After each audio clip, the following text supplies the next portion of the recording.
नाही खाए में खोआ मलाई मिसरी, नाही चितवा से भंगिया के स्वाद बिसरी। नहीं खाए में खोआ मलाई मिसरी, नहीं चितवा से भंगिया के स्वाद बिसरी। सुना बतिया हमार इना भावे जेवनार, हमरा सामने से जल्दी हटा दना। ए गणेश के मम्मी, ए गणेश के मम्मी, बस पाभर भांग खिया दना।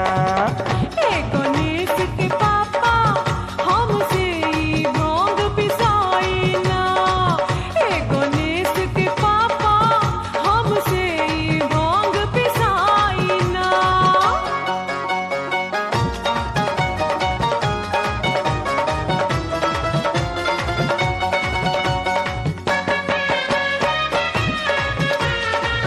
ए सरकार मान जाओ। नहीं पिसब।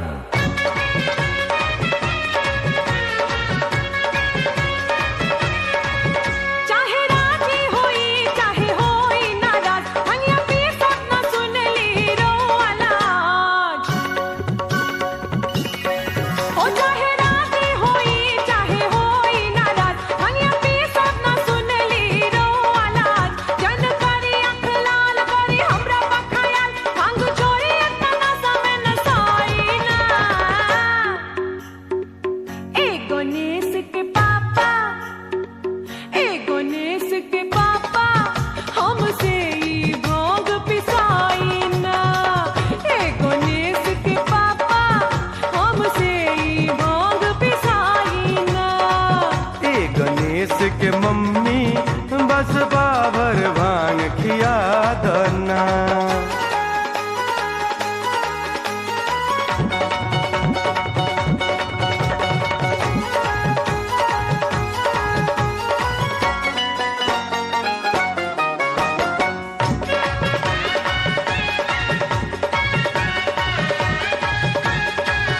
अच्छा भंगिया न देबू त गाजा मल, काम मेहनत के कम बाई जल्दी कला।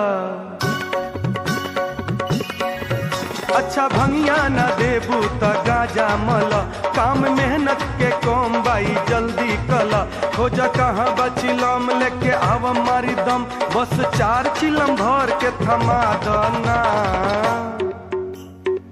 ए गणेश के मम्मी, ए गणेश के मम्मी, छोड़ा भांग तू गाजा पिया दना। ए गणेश के पापा हमसे ई भांग पिसाई ना। नहीं खाएम खोआ मेवा, नहीं मिसरी मलाई। नहीं खाएम खोआ मेवा, नहीं मिसरी मलाई। नहीं खाएम खोआ मेवा, नहीं मिसरी मलाई। नहीं खाएम खोआ मेवा, नहीं मिसरी मलाई। भैले बानी होते पीस के लिया दना। ए गणेश के मम्मी, ए गणेश के मम्मी, बस पाभर भांग खिया दना। ए गणेश के मम्मी, बस पाभर भांग खिया दना।